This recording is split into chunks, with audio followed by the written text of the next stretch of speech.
Très bien. Bonjour à tout le monde et merci aux organisateurs de me donner l'occasion de vous dire quelques mots sur le devenir des enfants greffés dans les maladies rénales génétiques. Merci. La présentation est en 2 temps et c'est Charlène Lévy qui va vous parler du sujet identique chez les patients adultes. Donc ce sont des données que j'ai extraites pour une grande partie du réseau épidémiologique information néphrologie, le réseau Rhin, qui est tout à fait important pour les connaissances sur le devenir des patients greffés. Alors les questions qu'on peut se poser, je vais surtout parler de la greffe rénale pédiatrique au sens large, même s'il y a bien sûr quelques spécificités potentiellement pour ce qui concerne les maladies rénales génétiques. On va parler de quelques causes parce qu'il s'agit bien sûr de situer un peu la problématique, les résultats, et puis les évolutions après greffe, c'est bien sûr ce qui nous intéresse certainement le plus. Alors quand on regarde la fréquence, c'est vrai que par rapport aux adultes, le nombre de cas par an est assez faible, on va dire toujours trop important, mais sur l'année 2015 par exemple, il y a eu 142 nouveaux cas d'enfants avec une situation d'insuffisance rénale chronique terminale. Et quand on regarde les chiffres sur plusieurs années, on s'aperçoit qu'il y a eu une relative stabilité de cette incidence, avec une répartition qui est à peu près homogène, suivant les classes d'âge pédiatriques. Quand on regarde entre 0 et 20 ans, la pédiatrie s'arrête à 18 ans, mais on peut là, dans les statistiques, aller jusqu'à 20 ans. On voit qu'on a une relative homogénéité, avec une période quand même qui est assez importante chez les enfants de 0 à 4 ans, où il y a une incidence d'insuffisance rénale terminale, c'est-à-dire un nombre de nouveaux cas par an qui reste assez important, même si globalement, ça bien sûr, c'est limité. Ici, c'est pour vous montrer aussi des chiffres sur l'évolution dans le temps, sur ce graphique de gauche, où on voit qu'il y a une relative stabilité du nombre de nouveaux cas par an en France. Et quand on se projette un peu au niveau européen, on s'aperçoit que il peut y avoir des particularités selon les pays et que nos collègues et les patients, bien évidemment, du nord de l'Europe ont une incidence plus élevée que ce que l'on constate en France, on est plutôt dans la partie la plus basse des données européennes. Le traitement de l'insuffisance rénale terminale en pédiatrie, heureusement, c'est très majoritairement la greffe, de façon plus accessoire en termes quantitatifs, mais ça peut être des périodes obligées, et on essaye de les éviter. Autant que possible, c'est l'hémodialyse qui a une prépondérance encore assez significative par rapport à la dialyse péritonéale, qui est faite moins souvent pour ces patients pédiatriques qui doivent passer par la case épuration extra-rénale lorsque la greffe préemptive n'a pas pu être réalisée. Alors quand on regarde maintenant un petit peu les causes sur ce tableau, sur ces 142 patients, et encore une fois, on aurait pu prendre l'année 2015, 2014, 2013, 2012, c'était à peu près les mêmes choses, on s'aperçoit que les maladies rénales génétiques représentent environ 30% des causes d'insuffisance rénale terminale, à égalité, si on peut dire, en termes de fréquence, avec les malformations de l'appareil urinaire, toutes les uropathies ou d'hypodysplasie, c'est-à-dire ces situations où il y a un défaut de développement des reins, au sens large du terme, qui entraîne une insuffisance rénale terminale, avec une part aussi qui est assez importante et qui pose d'autres problèmes, que ce sont les maladies acquises, que certains enfants peuvent développer au cours de leur période pédiatrique et aboutir malheureusement à l'insuffisance rénale. Les maladies vasculaires, elles, sont moins fréquentes en termes d'incidence. Alors les maladies rénales génétiques, vous les avez là ici listées, toujours encore une fois en 2015, et on aurait pu faire un pooling, mais c'était la même chose. Et on s'aperçoit qu'il y a une certaine hétérogénéité, avec une prépondérance quand même des maladies rénales kystiques en dehors de la polykystose. C'est vrai que les polykystoses dominantes, comme vous le savez, n'aboutissent pas, sauf exception exceptionnelle, à l'insuffisance rénale terminale en période pédiatrique. Ce n'est pas tout à fait la même chose pour la polykystose récessive, malheureusement, on le sait. Et malgré tout, ça reste dans des chiffres relativement peu importants parmi ces 42 cas d'enfants qui développent chaque année une insuffisance rénale terminale en rapport avec une maladie rénale génétique. Vous avez devant vous les différentes causes. Certains noms, bien sûr, vous rappellent des choses tout à fait précises. mais reste quantitativement peu importante. Alors, un point aussi concernant l'accès à la greffe en pédiatrie, sur des données qui sont assez récentes, sont les dernières qui ont été fournies par l'Agence de la biomédecine. On s'aperçoit que cet accès à la greffe est assez... on peut toujours faire mieux, bien évidemment, mais en moyenne assez rapide par rapport à ce qu'il peut être actuellement en place chez les adultes. Ça va dépendre bien sûr de l'âge de l'enfant, et c'est les enfants les plus petits qui ont un accès à la greffe sans doute le plus retardé pour différentes raisons. L'âge de l'enfant, bien sûr, la greffe, le poids de l'enfant qui peut éventuellement entraîner des difficultés dans le choix du donneur. Et on a une certaine variabilité, mais quand même, on a un accès à la greffe qui est en moyenne relativement rapide, avec une médiane qui est aux alentours de 8 mois. L'évolution, malheureusement, parfois peut être dramatique, on le sait, et heureusement, le nombre d'enfants qui décèdent et qui, pendant la période 2012-2015, dans une situation d'insuffisance rénale terminale, il est toujours trop important, bien évidemment, mais il est extrêmement limité. Là aussi, les tout petits, malheureusement, payent un tribut plus important que les enfants d'âge plus élevé. Tout à l'heure, on a parlé des pronostics, et là, avant de détailler, je pense qu'on peut dire qu'actuellement, on a une évolution par rapport ici, vous avez une comparaison de la période 1985-1995 et 96-2012. Il y a une amélioration du pronostic de survie du greffon chez les enfants, qui reste toujours à améliorer. On est à peu près ici à 10 ans de greffe, avec 70% des greffons qui sont fonctionnels, contre à la même période, pour les périodes précédentes, on était un peu plus de 50%. Donc il y a une amélioration des conditions en termes de traitement immunosuppresseur et autour de la période de greffe, mais ça reste toujours bien sûr à améliorer. Autre point aussi qui concerne la greffe pédiatrique, tout confondu, encore une fois, maladie rénale génétique ou autre, on s'aperçoit bien évidemment que le pronostic de survie du greffon selon l'âge à la greffe peut varier un peu en fonction de l'âge. Et s'il est tout petit, ici sur la ligne la plus foncée, paye un tribut un peu important dans les tout premiers mois de greffe liés à des complications chirurgicales, vasculaires qui peuvent être plus difficiles à éviter à cette période. Ensuite, ils ont un pronostic qui est très superposable aux autres, avec, concernant les 6-10 ans, un chiffre un peu moins satisfaisant pour des raisons qui ne sont pas très claires. L'autre point aussi, c'est la survie du greffon rénal pédiatrique en fonction de l'âge du donneur, et là on sait que tous les greffons n'ont pas potentiellement la même évolution, et que en particulier les greffons provenant de donneurs tout petits ont là aussi un risque de complications vasculaires dans les tout premiers jours après la transplantation, qui vient impacter très sévèrement leur pronostic, même si après il y a une courbe qui est tout à fait parallèle aux autres âges, quel que soit l'âge du donneur. Ici, Imputinib, on en a parlé très longuement, donc je ne vais pas insister. C'est la problématique aussi du greffe de donneurs vivants versus les donneurs décédés. On sait, d'où l'importance de militer avec toute la précision qu'il le faut autour du don intrafamilial au sens large du terme, en sachant bien sûr que le pronostic est meilleur, mais avec toutes les limites qui ont été très précisément données tout à l'heure.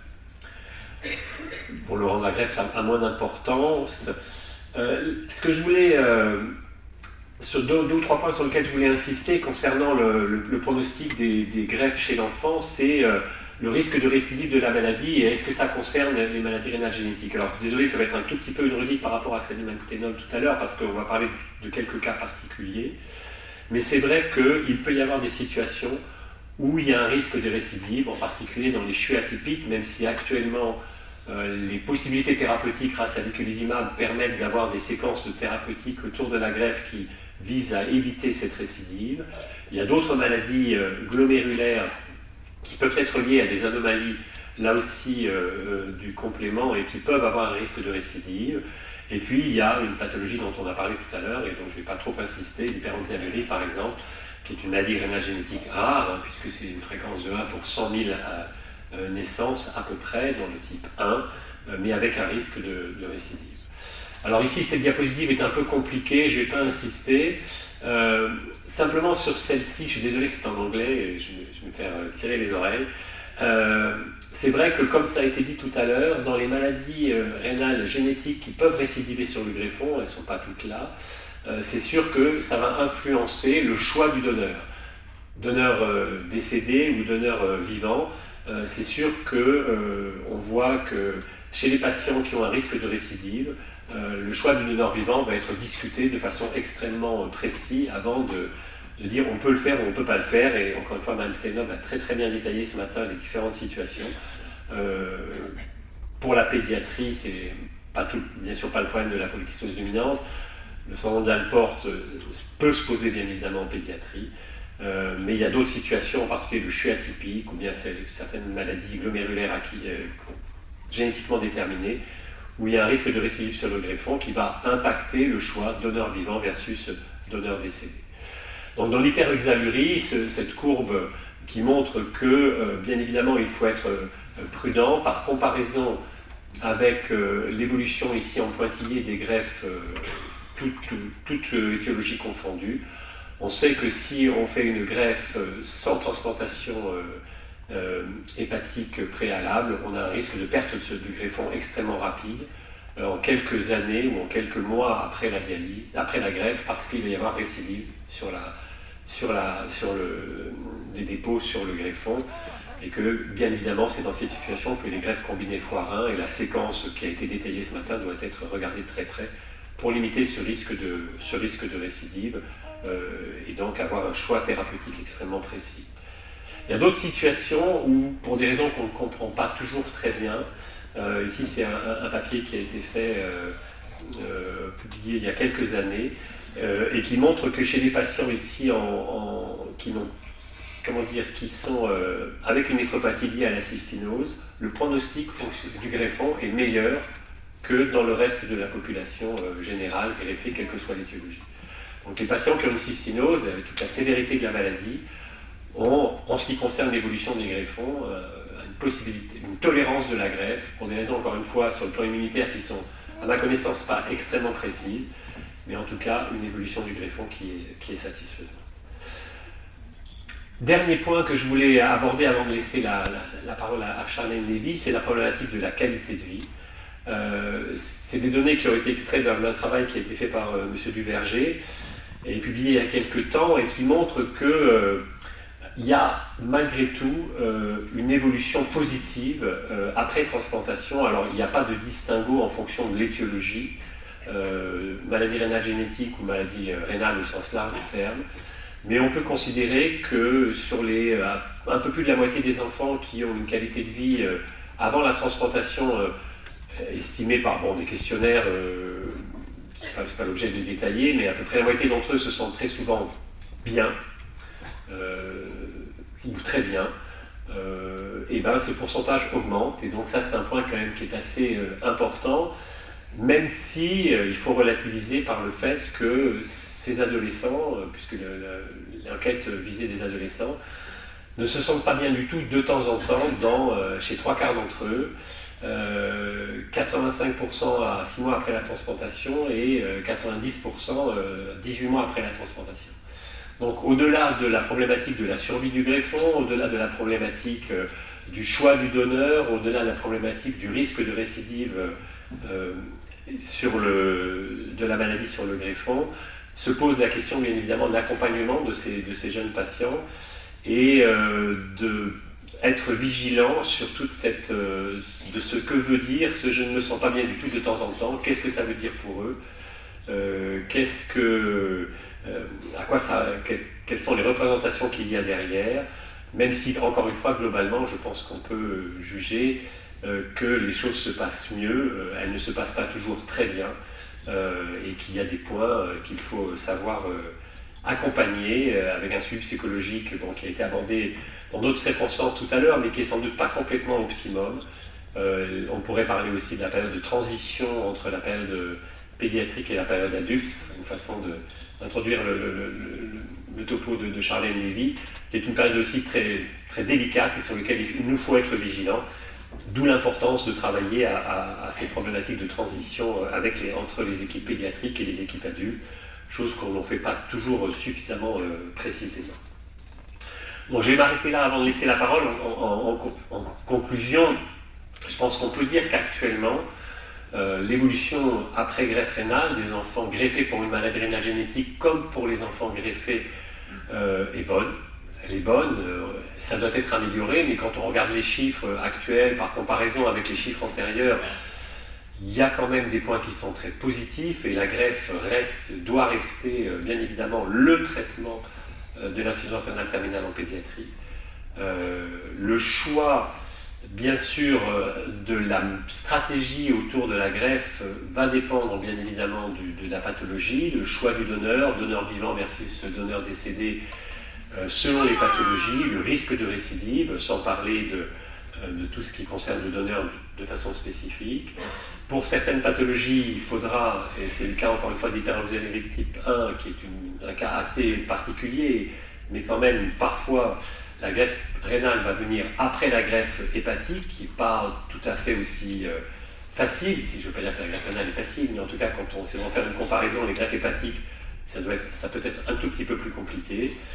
Et puis on sait aussi qu'on a quand même maintenant à notre disposition un certain nombre de thérapeutiques, c'est dans les CHU atypiques, qui vont nous permettre d'éviter les récidives de la maladie sur le greffon et donc de pouvoir avoir des stratégies thérapeutiques plus extensives, plus importantes que ce que l'on avait antérieurement. Voilà, je vous remercie. Je vais peut-être laisser la parole à Charlène Lévy et puis on couplera les questions si vous voulez, si je peux me permettre. Oui.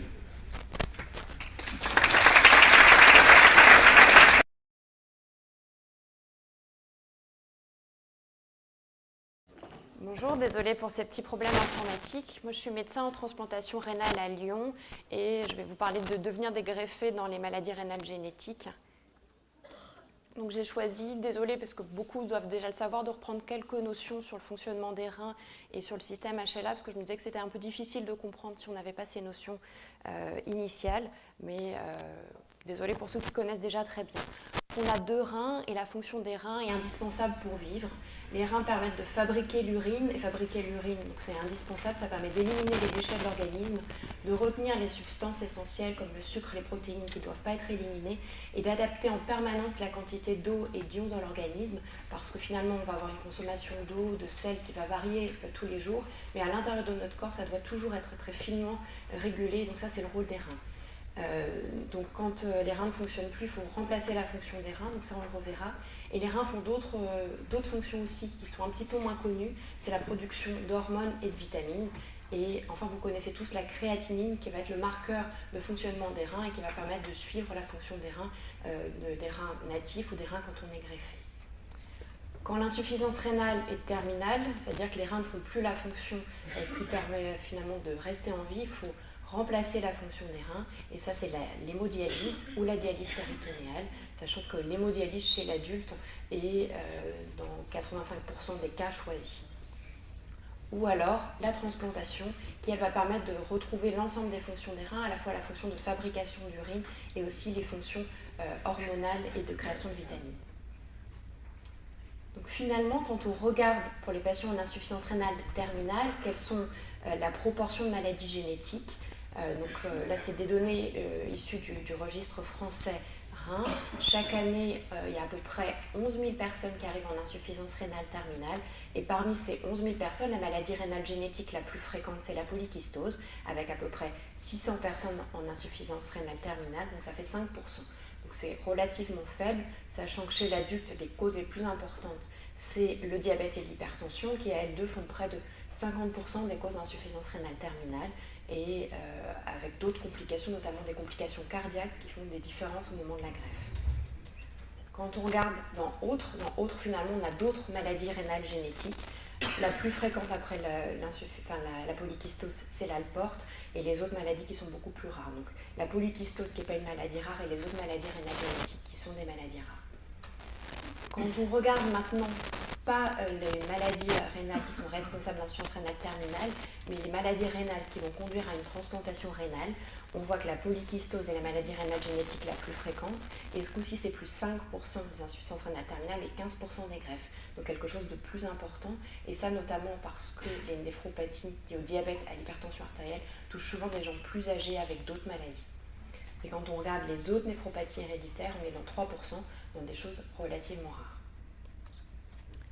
Donc, avant de parler du devenir avant la transplantation, il y a un certain nombre d'explorations avant la greffe pour rechercher des contre-indications à la transplantation qui sont assez peu fréquentes mais qu'il est important de détecter, et détecter le groupe HLA et la présence d'anticorps anti-HLA. Donc ça, on en entend beaucoup parler quand on est greffé.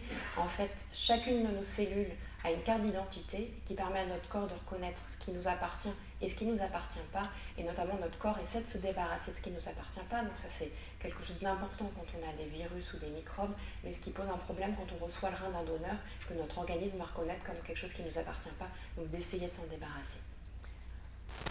Il y a, je ne vais pas m'apesantir dessus, mais quand on a fait un bilan avant la greffe, après on est inscrit sur liste d'attente. Donc ça, c'est auprès de l'agence de la biomédecine, qui est l'agence française qui s'occupe des transplantations. Et on peut recevoir le rein soit d'un donneur décédé sur liste, soit le rein d'un donneur vivant, donc de la famille ou un proche. La transplantation, donc on ne met pas le greffon à la place des reins habituellement, on le met en bas du ventre, et le chirurgien au moment de la transplantation a finalement 3 tuyaux à connecter, donc son rôle du chirurgien, une artère qui va apporter le sang du cœur vers le greffon, une veine qui permet finalement d'enlever le sang et de le ramener dans l'organisme, et l'urtère qui permet finalement de l'écoulement des urines. Donc, après cette introduction, qu'en est-il du devenir des patients transplantés? Les patients transplantés ont une meilleure qualité de vie que les patients dialysés. Ça, c'était une enquête de qualité de vie qui a été faite. Quand on est en bas, 0, c'est le moins bon score, et en haut, le meilleur score. En bleu ciel, c'est les patients qui sont transplantés, et en bleu foncé, les patients qui sont dialysés. Et on voit que la qualité de vie dans l'ensemble des aspects est meilleure en greffe qu'en dialyse. Alors, meilleure qualité de vie, ça c'est assez intuitif parce que finalement, on s'affranchit d'un certain nombre de contraintes de la dialyse, mais il y a aussi une meilleure espérance de vie avec une mortalité qui est inférieure en transplantation par rapport à la dialyse. C'est vrai dans la plupart des cas, il y a quelques cas particuliers bien évidemment qui doivent être repérés avant. Alors, meilleure qualité de vie, meilleure espérance de vie, donc c'est pour ça qu'on essaie de promouvoir la transplantation. Cela dit, il y a un certain nombre de contraintes avec la transplantation et on garde finalement une maladie. Donc les patients greffés ont besoin de médicaments anti-rejet quotidiens parce que finalement, quand on reçoit un greffon, on reçoit des cellules qui ne nous appartiennent pas, et le rôle de l'organisme, à la fois les globules blancs et les anticorps, c'est de le rejeter.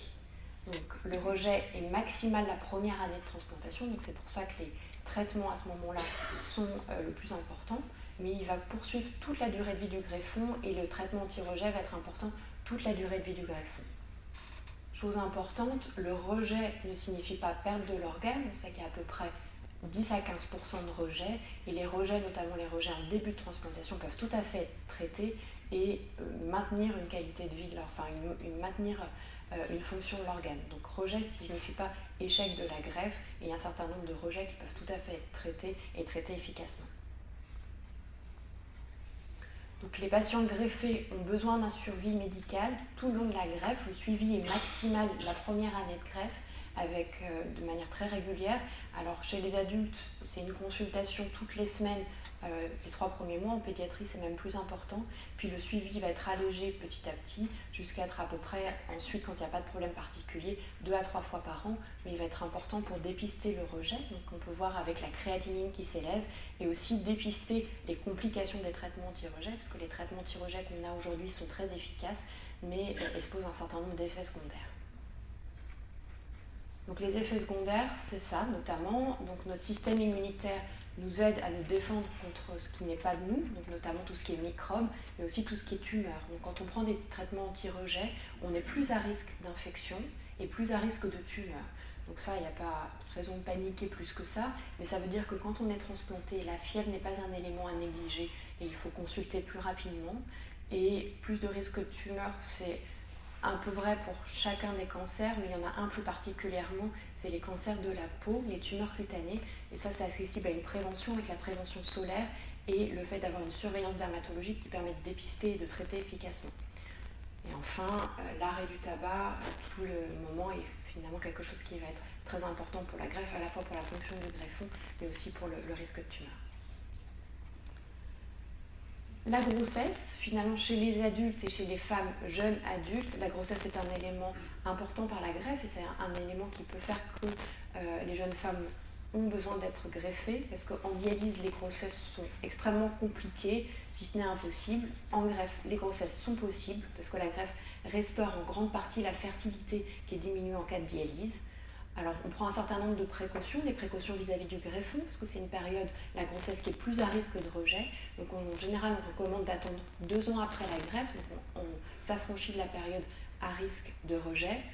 C'est 1 à 2 ans, ça dépend un petit peu des équipes. C'est au moins 1 an et idéalement 2 ans. Et il faut avoir à ce moment-là une fonction du greffon stable et pas avoir de rejet à ce moment-là. Ce qui est très important, donc les grossesses sont tout à fait possibles, c'est d'anticiper les grossesses, parce que les traitements anti-rejet actuellement utilisés, notamment le Celcept, sont toxiques pour un enfant à naître, donc c'est important de changer le traitement avant la conception, et ça c'est quelque chose qu'on redit régulièrement aux femmes jeunes greffées, et une notion qui est très importante. Et enfin, c'est des grossesses qui sont possibles, mais qui sont des grossesses plus à risque quand on n'est pas greffé, et ça nécessite à la fois un suivi néphrologique régulier pour être sûr qu'il n'y ait pas de rejet, mais aussi un suivi obstétrical et a fortiori quand il s'agit de maladies rénales génétiques, un dépistage anténatal qui peut être proposé pour l'enfant à naître. Alors, qu'en est-il de la survie des greffons sur les données? On sait que la survie médiane d'un greffon, c'est à peu près 14 ans. C'est-à-dire qu'à 14 ans, il y a 50% des greffons qui ne sont plus fonctionnels et 50% des greffons qui sont toujours fonctionnels. Alors c'est très disparate parce qu'il y a un petit pourcentage d'échecs de greffe initiale, c'est-à-dire des complications chirurgicales et qui font que le greffon ne va pas fonctionner. Donc ça c'est rare, c'est à peu près 1%. Les rejets précoces et petit à petit. Donc toujours est-il qu'à 14 ans de la greffe à peu près, il y a 50% des greffons qui fonctionnent toujours. Et le patient à Lyon qui a son greffon depuis plus longtemps, ça fait 50 ans. Donc c'est un petit record effectivement, mais de temps en temps des survies qui peuvent être prolongées. Donc environ 14 ans, ça c'est une notion qui est importante parce que quand on est greffé, quand on est jeune, quand on est greffé adulte jeune, quand on a 25 ou 30 ans, l'espérance de vie va être plus importante que l'espérance de vie du greffon. Donc ça veut dire que souvent c'est des parcours de vie qu'il faut avoir en tête quand on greffe des gens jeunes, avec des retours en dialyse et des greffes possibles. Donc on peut être greffé 2, 3, voire plus souvent dans sa vie. Et ça c'est important de l'avoir en tête même tôt parce que ça nécessite un certain nombre de réflexions par rapport à ça, et notamment pour les stratégies pour le don vivant, que réfléchissent pas mal les équipes de pédiatrie. Alors qu'en est-il de la survie des greffons? Je vous ai dit 14 ans en médiane. La survie est meilleure quand on reçoit un rein de donneur vivant. Donc là on voit à chaque fois que les courbes baissent, ça veut dire que c'est un greffon qui est perdu. En vert c'est les donneurs vivants, en bleu c'est les donneurs décédés. Donc on sait quand on reçoit un rein de donneur vivant que la survie du greffon va être plus prolongée. Donc ça c'est une notion qui est importante. Enfin, j'ai choisi de ne pas développer, mais on pourra en rediscuter, quelques maladies rénales génétiques très particulières qu'on redoute quand on est amené à transplanter des personnes. De temps en temps, le diagnostic n'est pas fait, il sera fait après la greffe. Et c'est des maladies rénales génétiques qui peuvent être responsables d'emblée d'une non-fonction du greffon. C'est le syndrome hémolytique et urémique atypique, donc qui sont des maladies rares. Donc quand on en fait le diagnostic, on a maintenant des traitements spécifiques qui permettent d'avoir finalement une bonne fonction du greffon. Mais ça, il faut que le diagnostic soit fait, que les traitements spécifiques soient mis en place. Donc l'éculizumab dont on a déjà parlé. Une maladie rénale génétique rare qui s'appelle le déficit en APRT, donc qui sont responsables de lithiase. Là c'est pareil, quand on a le diagnostic, on a des traitements simples qui permettent de prévenir. Et l'hyperoxalurie primitive, qui est une maladie rare et compliquée, et pour lequel il faut réfléchir à la stratégie de greffe et probablement proposer une transplantation séquentielle ou en même temps hépatique. Donc ça on pourra en discuter, mais c'est des maladies beaucoup moins fréquentes et qui ont une particularité en transplantation. Donc en conclusion, la greffe pour la plupart des patients d'insuffisance rénale terminale est le meilleur traitement.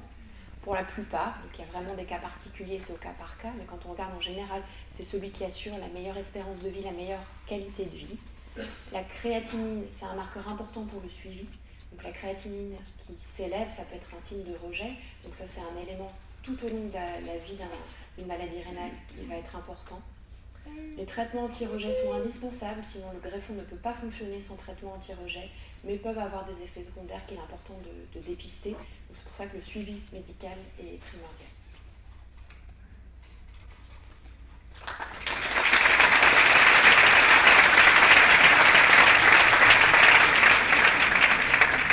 Bonjour, j'aurais aimé savoir si, si on s'était déjà fait greffer au moins 1 ou 2 fois, si au bout d'un moment elle devient moins efficace et si elle devient moins possible. Alors, oui et non. Elle devient plus difficile, notamment, c'est qu'à chaque fois qu'on rencontre un élément qui n'est pas à soi, on peut fabriquer des anticorps dirigés contre le système HLA. Donc, notre corps fabrique des anticorps pour essayer finalement de se débarrasser de ce qu'on ne connaît pas, donc des anticorps anti-HLA. Et on sait que plus on a d'anticorps anti-HLA, qui peuvent être dirigés contre des futurs donneurs potentiels, plus la greffe peut être difficile. Et on sait aussi que quand on greffe malgré des anticorps anti-HLA, on a une survie de greffon qui est moins bonne, qui est beaucoup moins bonne. Oui, la greffe, quand on est greffé une 2e ou une 3e fois, devient plus difficile, avec une sélection de donneurs plus difficile, mais reste en théorie possible. Oui. Alors, ici, ici. Oui, bonjour, j'aurais une question.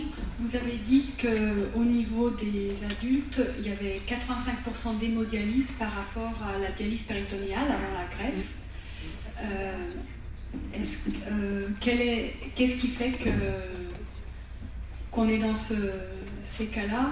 Et quand on a un enfant qui va passer par plusieurs stades, donc greffe, dialyse, est-ce qu'il y a un moment où on sera obligé de choisir l'un ou l'autre et que ça sera moins efficace au cours du temps? Juste pour la partie pédiatrique, je pense que le choix de entre dialyse péritonéale et hémodialyse va dépendre de plusieurs éléments. Le premier, c'est l'âge de l'enfant. C'est vrai qu'un tout petit, l'hémodialyse pose des problèmes d'accès vasculaire qui ne sont pas toujours évidents, donc la dialyse péritonéale peut être tout à fait intéressante, surtout si c'est un enfant qui est anurique, fait peu pipi, par rapport à une alimentation essentiellement liquidienne. Donc c'est vrai la dialyse péritonéale a beaucoup d'intérêt. Elle a une certaine lourdeur, bien évidemment, pour la famille, donc qu'il faut prendre en considération, ça c'est certain. Tout le monde n'a peut-être pas la possibilité d'assumer une dialyse péritonéale à domicile, c'est loin d'être simple. Donc le choix, il est fonction de l'âge, enfin fonction aussi du lieu de vie. Si on doit être à 150-200 km d'un centre d'hémodialyse pédiatrique, c'est quand même très très très lourd pour l'enfant avant toute chose. Surtout si encore une fois il est tout petit et qu'il est dialysé 4 voire 5 fois par semaine, ça devient presque impossible, quoi. Donc la stratégie, elle va être fonction de ces paramètres. Je pense qu'elle est vraiment au cas par cas en pédiatrie, en sachant aussi que par rapport à d'autres pays, il y a en France un réseau de centres de dialyse pédiatrique qui est plutôt élevé. Si on compare par exemple avec nos collègues anglais, qui ont une concentration beaucoup plus importante des centres de dialyse. Et là aussi, c'est la problématique de la distance qui s'impose et qui va largement prédominer vers la dialyse péritonéale. C'est pas pour la partie pédiatrique. Oui, pour faire écho à la question de la demoiselle dans le fond là-bas, et puis pour rassurer un peu tout le monde, surtout les gens qui sont en attente de transplantation, et notamment après plusieurs transplantations, plusieurs échecs. Personnellement, j'ai eu 4 transplantations, parce que j'ai des antécédents de SHUA, et donc la dernière transplantation qui a eu lieu le 11 avril 2013 à Necker, c'est parfaitement bien passé. J'ai 76 de créatinine, donc voilà, donc ça veut dire que c'est au cas par cas, il ne faut pas généraliser, et ça peut très bien se passer, même en 3e ou 4e position. Voilà.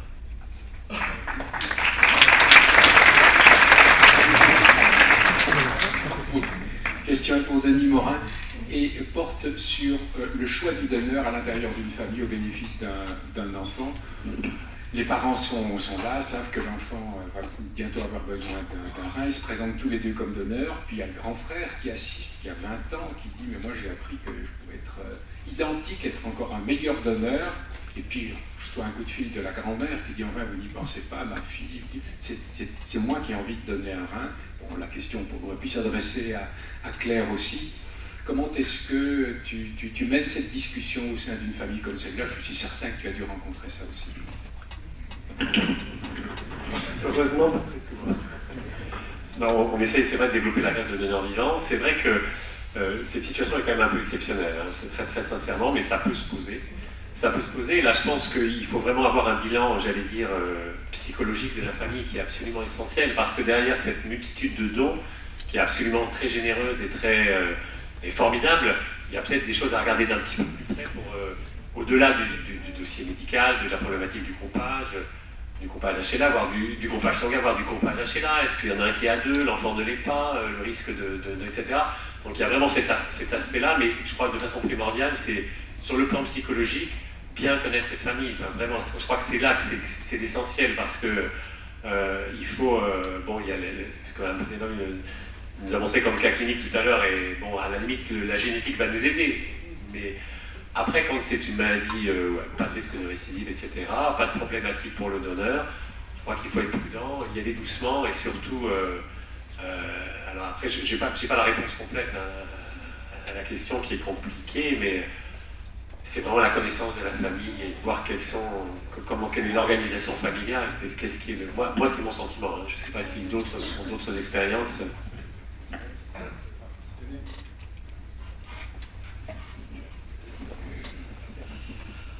Bonjour à tous. Moi, je voudrais témoigner avec 2-3 mots mon cas. Je suis arrivée en France en 2002 avec ma fille à l'âge de 3 mois. Je suis arrivée en unité névrologique à l'hôpital de Grange-Blanche, dans l'unité de professeur Cochin. Ma fille a eu une hyperoxalurie primaire, une oxalose. Elle a fait dialyser, elle s'est fait dialyser tous les jours, 3 heures par jour. À l'âge de 2 ans, en 2004, elle s'est fait greffer de foie de rein en même temps. Depuis, elle vit très bien. Maintenant, on est 13 ans, presque 14 ans après la greffe. Elle est lycéenne maintenant. Elle a très bons résultats à l'école. Elle a eu félicitations, non, elle a eu mention très bien en brevet. Elle fait la danse contemporaine au Conservatoire de Lyon, 4 heures par semaine. Et elle fait aussi la natation. Une fois par semaine, elle participe aux Jeux nationaux et européens de transplantés dialysés. Aujourd'hui, je voudrais remercier tout le corps médical et paramédical qu'ils ont aidé ma fille à vivre et moi de devenir maman comme je veux.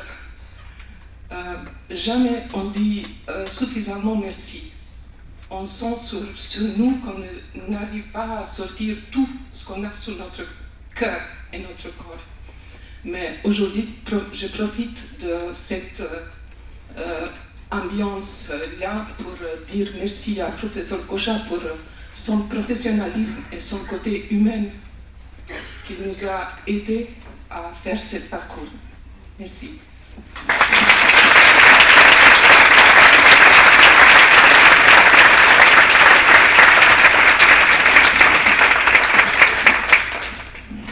Merci pour ce témoignage émouvant. Si vous voulez, on va continuer la session et je vais passer la parole à...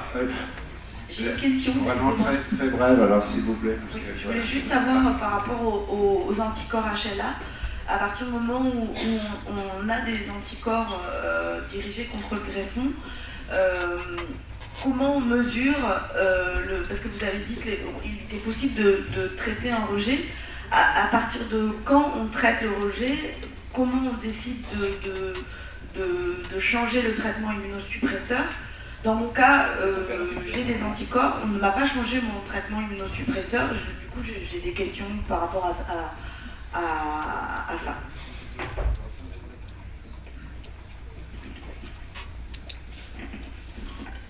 C'est une question qui est particulièrement difficile parce que je ne vais pas rentrer dans les détails. Il y a des rejets, différents types de rejets.